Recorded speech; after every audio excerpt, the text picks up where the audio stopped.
Olá, pessoal, eu sou a Socorro Moria e hoje estamos aqui mais em um episódio de Conexões do Bem.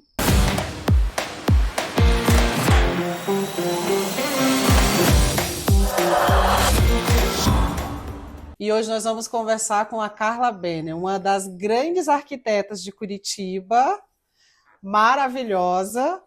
Olá, Carla, tudo bem? Olá, tudo bem? Vamos conversar hoje com a Carla e com a assistente dela, que é a Com Melzinha. assistente a Mel, minha assistente fiscal.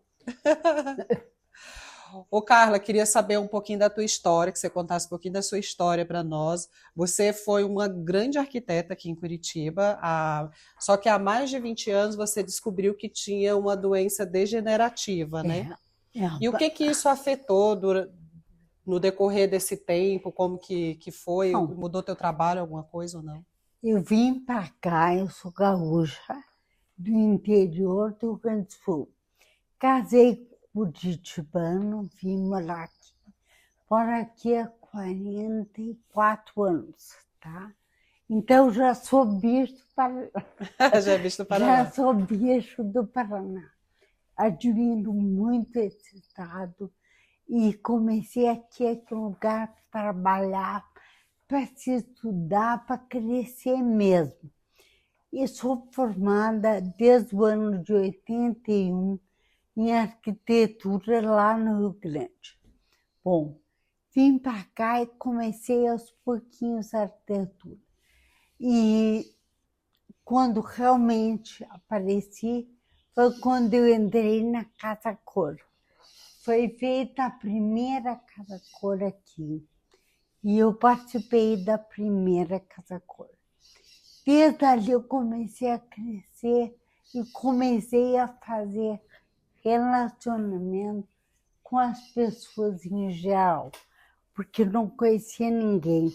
Uhum. Meu marido era uma pessoa que não era de sair. Então eu comecei a ser conhecida através do trabalho. Que, inclusive, muitas arquitetas, né, passa a ser reconhecida depois de uma Casa Cor, né? Depois da Casa Cor. Bom, outra coisa incrível que eu quero contar, que eu devo a minha profissão ao meu pai, pelo seguinte, é uma particularidade, mas eu gosto de contar. Quando eu era pequena, eu sempre gostei muito de desenhar.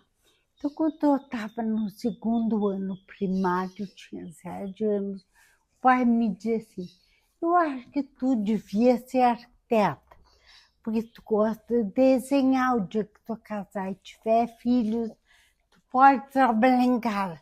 Tá bem, então vou ser arquiteta. E passei a vida dizendo que ia ser arquiteta. Quando chegou aos 18 anos, que era para fazer inscrição do vestibular, eu fui para casa um domingo e disse, pai, eu vim buscar o dinheiro para fazer a inscrição do vestibular. Ele me disse, tu vai fazer para arquitetura? Eu disse, não, vou para fazer para comunicação. Daí sabe o que o pai me disse? Então não dou dinheiro. Tu vai fazer para arquitetura ou não dou dinheiro, porque tu é uma preguiçosa, tu tá com medo de não passar no vestibular, mas o que tu é uma arquiteta. Daí eu fiz para arquitetura. Então, se não fosse o pai ter batido o martelo comigo, ter dito isso, talvez eu tivesse feito outro vestibular. Bom, e aí comecei a arquitetura aqui, me apaixonei e sou apaixonada pela arquitetura. Só que essa doença não me atrapalhou na profissão. É o seguinte, eu sempre achei que a cabeça valia mais que o corpo. Sim, verdade. Então, eu não pensei, eu não fazia física, não fazia nada.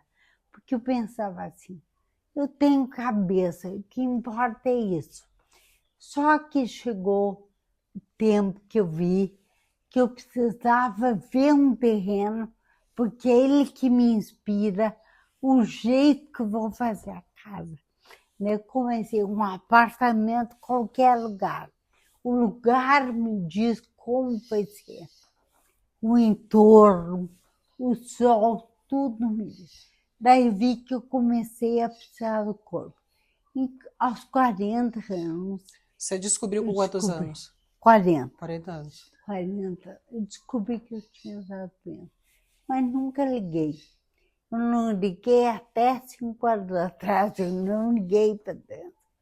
Porque eu fazia tudo com doença ou sem doença. Eu só comecei realmente a ficar mais triste, a pensar nela, quando eu fui para a cadeira. Porque aí eu vi que o quanto eu precisava dirigir, me movimentar, sair. Eu dirigi 2 anos sem carteira. Aí parei de medo que me pegasse. Daí eu não podia mais nos locais de trabalho. O que me restou? Daí me restou voltar para o desenho, para a pintura, para o artesanato, coisa que eu sempre gostei de fazer. Daí eu voltei para isso. Cada dia que passa, eu penso assim, por mais que eu não ande, eu tenho ainda a cabeça para criar. Sim. Então eu acho que a gente tem que se esforçar nisso. Eu tenho 2 filhos do meu casamento maravilhosos. Um é arquiteto, que é o Felipe, e a outra é a Marília, que é advogada e design, que hoje tem o caçamba também. Esses meus filhos me ajudam, me incentivam, e eu estou aí. Estou batalhando, sempre inventando coisas novas, e não desisti ainda por causa disso. Então, eu quero dizer para as pessoas que a coisa mais importante que a gente tem realmente é a cabeça. E eu tive a sorte, talvez Deus me ajudou, porque as minhas mãos e meus braços ainda eu tenho mobilidade para fazer, porque eu desenho todos os dias. E todo o trabalho que você faz de artesanato é extremamente manual, né? É manual. Você tem que eu ficar tenho fazendo, colar pintar, peça por peça. desenhar, pensar. Então é como se eu fizesse fisioterapia todos os dias, com as mãos. Agora o problema é que eu fico muito sentada. Então não faço com as pernas. Eu tenho que me policiar. Então, esse ano, uma das minhas metas é, pelo menos 3 vezes por semana, cuidar um pouquinho das pernas também. Porque a mão eu cuido o dia inteiro. Uhum, e a cabeça também, né? Porque você está toda hora pensando, trabalhando. Exatamente. Tanto que desenhar e criar me trazem paz. Quando eu estou nervosa, que eu vou fazer, pintar, criar, me esqueço até do banheiro. Ô, Carla, é muito engraçado você ser arquiteta, né? Porque, por exemplo, vamos levar um pouco para física quântica, né? A gente pensar. O arquiteto, a gente fala que quando você quer uma coisa, você pensar naquilo e pensar positivamente, né? E é muito engraçado você levar, e aquilo vai trazer para você, criando, né? Criando no universo aquilo que você está jogando. A mesma coisa, a gente falar da arquitetura, quando você está pintando, desenhando, você está criando. Aí aquilo vai se projetando, se tornando realidade, né? Eu acredito muito na física quântica. Eu acredito que o ar do universo está cheio dessa quântica, dessa força que nos leva a construir ou não as coisas, quando a gente quer ou não. E acredito que se tu é levado por essa força do universo, tu chega lá, tu consegue o que tu quer. Tanto é, agora existe uma coisa, que é muito difícil as pessoas irem atrás da física quântica. Eu acho que a física quântica não é levada muito a sério pelas pessoas em geral, porque a maioria das pessoas acredita no ser e não no fazer. E o que faz a pessoa ser alguém é fazer. E todo mundo que ser, mais ou menos, todas as pessoas são iguais. Agora, fazer, poucas pessoas, muito poucas pessoas fazem. Ela tem que ter uma força especial para fazer as coisas. E essa força é muito ligada com a física quântica. É que as pessoas querem tudo pronto, né? Sim. Querem que tudo esteja pronto ali, mas se você for ver, a gente falar da física quântica, você mentalizar coisas boas, eu quero ser isso, eu sou isso, isso leva um tempo para o universo ir recebendo. Que você vai fazer um projeto, você leva um tempo para aquele projeto ficar pronto no papel. E depois que fica pronto no papel, você vai fazer com que fique pronto na execução, na prática. Tá. E outra coisa, você viu, eu vi no Instagram, não me lembro o nome do médico, mas é um médico coreano, que ele fez uma experiência com a água do universo assim. Ele disse para a água, uma turma de alunos, palavras positivas. E disse para uma outra turma palavras negativas. Congelou aqueles dois recipientes. Quando ele foi olhar no microscópio, as coisas positivas eram formas e coisas maravilhosas. E as negativas que eram coisas horríveis. Então, o que deu para ver? O poder que tem a tua palavra no teu universo, a essa energia que tem, que está solta aí. E o pior de tudo é que o nosso corpo é 70 e pouco de água, né? Uhum. Então, se a gente conseguir juntar essa nossa água com essa força do universo no sentido positivo, o quanto a gente pode dar. Por isso que eu digo sempre para meus filhos, eu vou trabalhar até morrer, porque eu acredito que a minha cabeça não quer parar.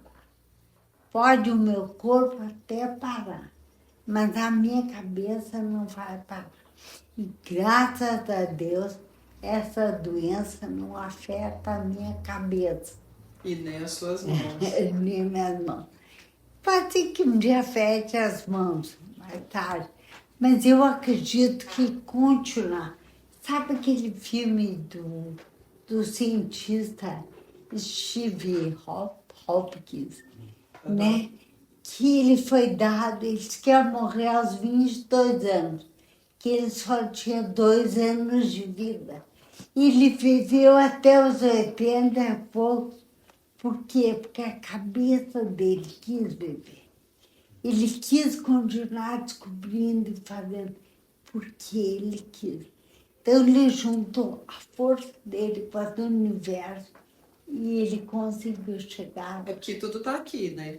Se eu acreditar, veio algo para mim, se eu acreditar, nossa, veio, pronto, eu estou destruída, aquilo vai, né? E você deprimir aqui, então você tem que trabalhar. Eu sempre, quando peço, eu peço que eu esteja sempre com uma mente saudável. Com a mente, né? Para que eu possa... com vontade. E com vontade, né? Eu acho que a vida, eu sempre penso assim, a gente pensa que tudo já foi feito e tudo já foi descoberto. Vocês vão ver daqui a 10 ou 15 anos o que vai ter de coisa nova e o que vai ter de coisa descoberta. Então, na verdade, existem milhares de coisas na natureza. Outra coisa que eu me lembro que há muitos anos, há uns 20 anos, quando eu fui no neurologista, ele me disse não tem o que fazer, cara. Eu disse para ele assim, não tem agora. Mas o senhor vai ver que daqui a um tempo vai ter, porque nenhum remédio que foi criado veio da Lua ou de Marte. Todos vieram da Terra. Daqui a um tempo, aqui na Terra, vai ter alguma solução. Carla, hoje você está com quantos anos? Hoje eu estou com 69. Você descobriu que você tinha essa doença com 40. Nossa, já faz.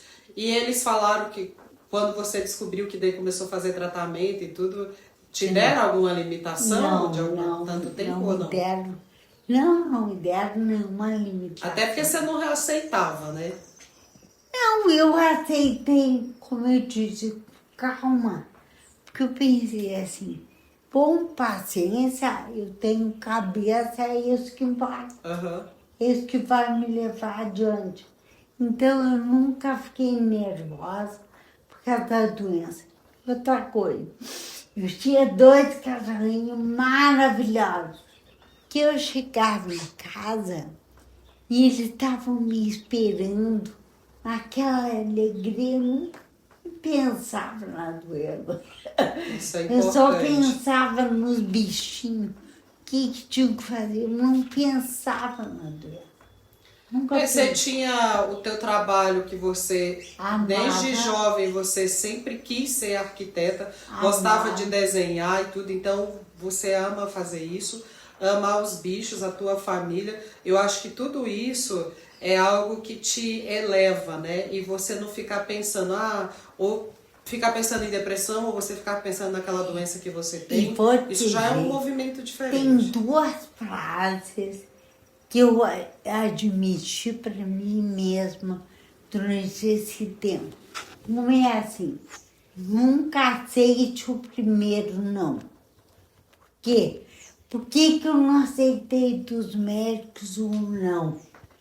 Porque eu pensei, sim, tem a doença, mas a doença dá em várias pessoas.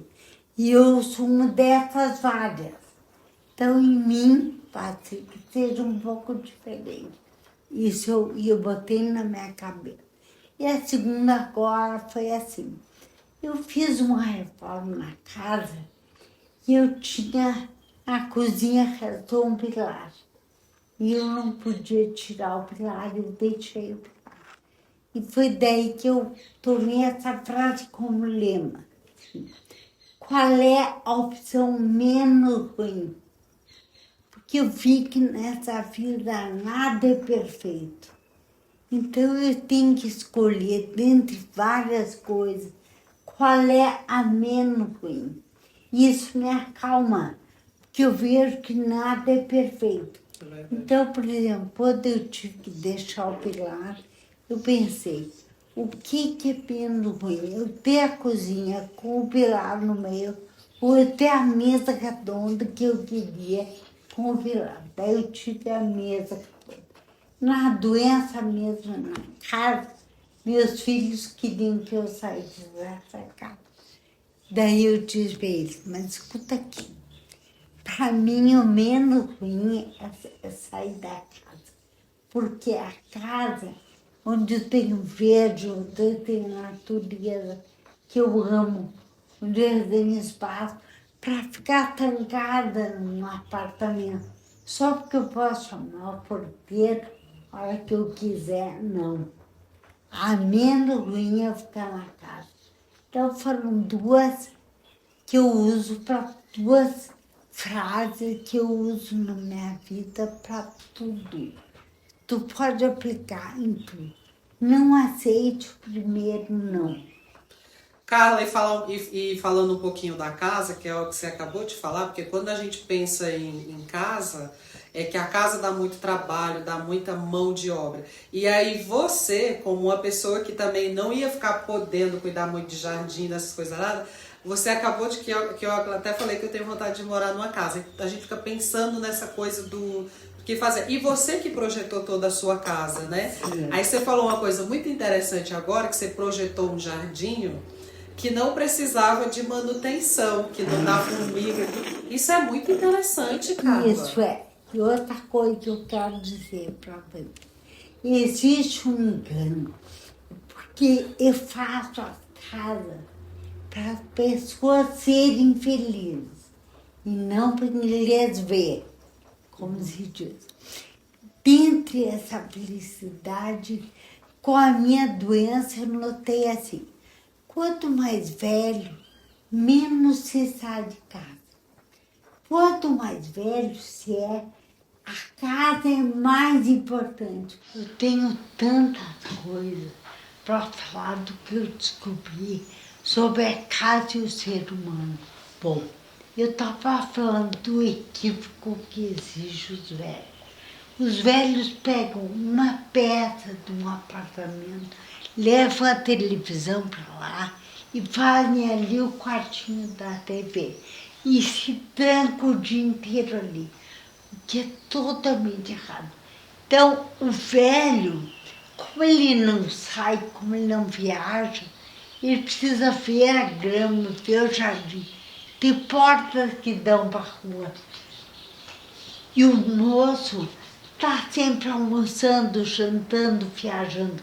Esse sim deve morar em apartamento. Porque esse não curte a casa. Esse curte a rua, o movimento que existe na rua. Bom, outra coisa que eu quero dizer para você.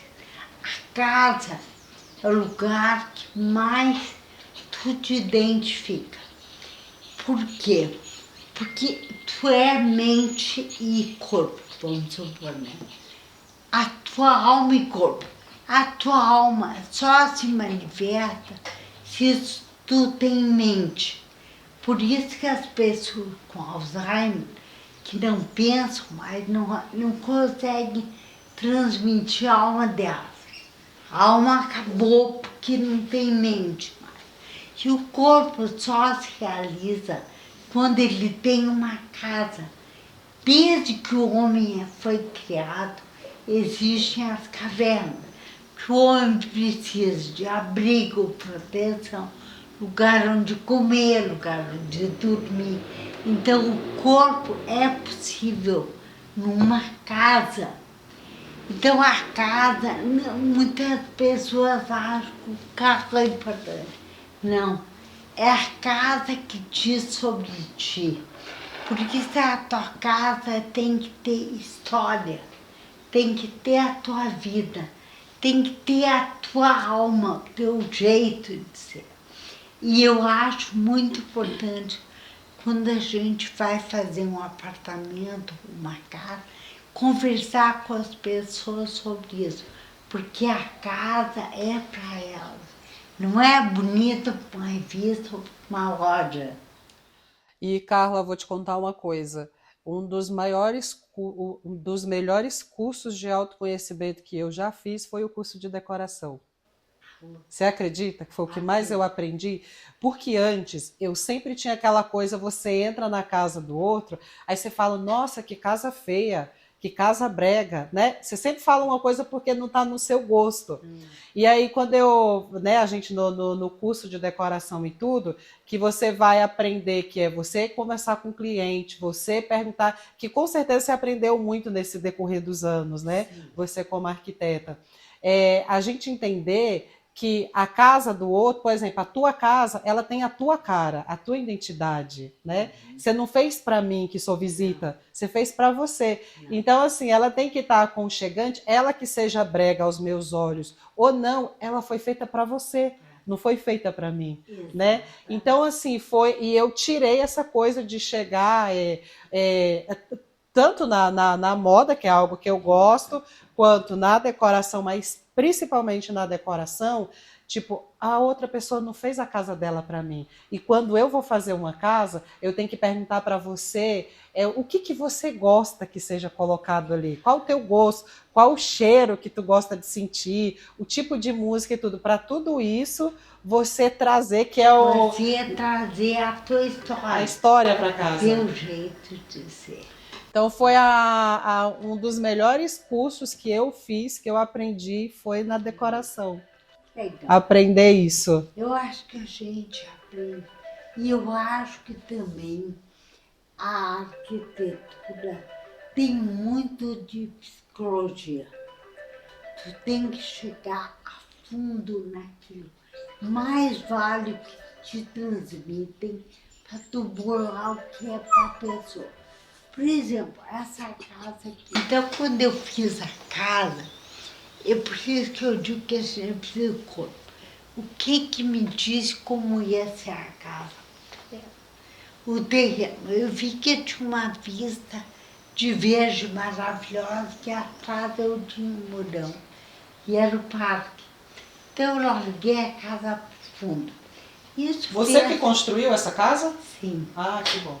Quando os vizinhos vieram ver minha casa, todos eles achavam que o meu terreno era o dobro deles.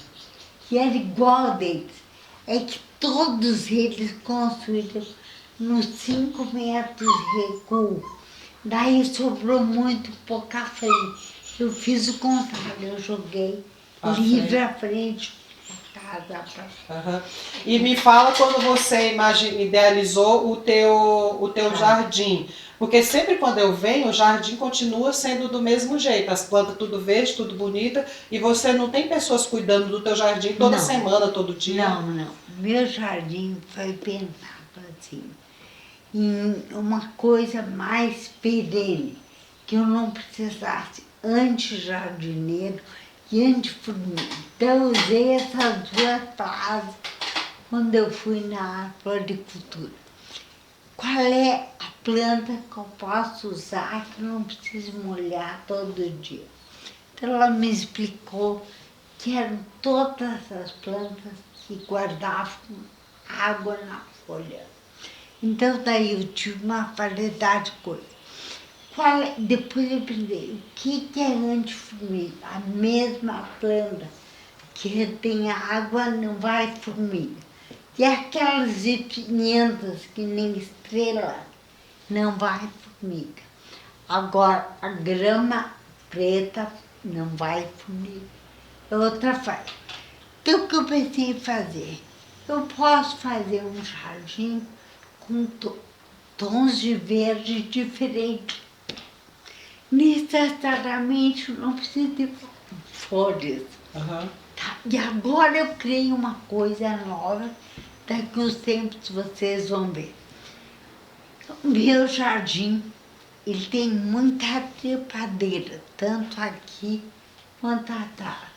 Ele encarece muito, porque a era é muito ruim de cortar. Então eu perguntei para o jardineiro assim, por que o meu jardim é tão caro? Ah, porque a senhora tem muita trepadeira. Então eu criei painéis que eu vou usar intercalar em projetos que eu já fiz assim. O jardim, um pouco de era, um pouco de esculturas na parede. Que eu estou fazendo com alumínio e ferro. Sabe as cortinas que vão fora das casas? Uhum. Tu pinta aquelas cortinas e como elas são moles, já estão prontas minhas. Eu criei isso para criar vários painéis na parede. Aí tu joga com os quadrados e tu pode criar um pouco de muro com tratamento de escultura ou artístico, um pouco de muro de água. Então isso é outra invenção. Até porque também eles têm agora aquelas plantas que daí não daria manutenção, que eles falam como que que não sei, eles pegam o natural e desidrata, que fala que não é artificial, mas é, né? Porque se eu desidratei, e é caríssimo, é tipo, o metro quadrado é tipo mais de R$1.000. Outra coisa que eu sou contra dizerem que não gostam de flores artificiais. Por que o de planta? Porque a nossa vida vai de acordo com o que nós temos materialmente. E é muito caro hoje em dia. A planta tu ir na floricultura toda semana comprar flores para enfeitar a tua casa. Eu acho que tu tem que ir conforme a vida anda. E a vida, e tem muitas plantas artificiais lindas, que parecem naturais. Então, é só questão de saber escolher. A maior frescura do mundo é dizer, ai não, eu não quero planta artificial. Então, tu tem que ser muito rica para estar trocando toda hora de planta. Então, Carla, aí, assim, qual que é assim, um recado que você deixa para as pessoas de uma inspiração de vida maravilhosa que você tem, em relação, acho que a tudo, assim, da vida, como você vê a vida e como você acha que as pessoas deveriam passar a ver a vida sendo mais leve. Bom, a minha inspiração vem dessas duas frases. Primeiro, nunca aceite o primeiro não da vida, porque a vida te oferece pilhas de coisas maravilhosas. É só questão de tu saber enxergar essa energia quântica que existe, que te leva a não aceitar o teu não. Confiar que a tua cabeça é muito mais do que qualquer coisa. Tu nem sabe que tu sabe fazer, que tu pode. E a última coisa que eu aconselho é sempre pensar qual é a opção menos difícil, porque tudo é difícil. Então tu tem que escolher dentre várias opções a menos difícil e não desistir. Quem persevera consegue. Então a opção que eu dou é não pensar que nada é impossível, que tu tem que continuar independente das dificuldades que tem. Continuar. Cada vez tu vai chegando mais pertinho do teu objetivo. Isso aí, beleza. Carla, quero muito te agradecer pela tua Eu história, também, pela eu tua também. participação aqui com a gente. Obrigada. Eu que agradeço a vocês a chance de estar conversando contigo Que legal. e falando um pouquinho da minha vida. Mas é uma vida, uma história maravilhosa, tem que ir para frente. E finalizando mais um episódio, gente, do Conexões do Bem, não esqueça, se você está por aqui é porque vocês estão conectados. Muito obrigada. Gratidão, Carla. Gratidão, gratidão.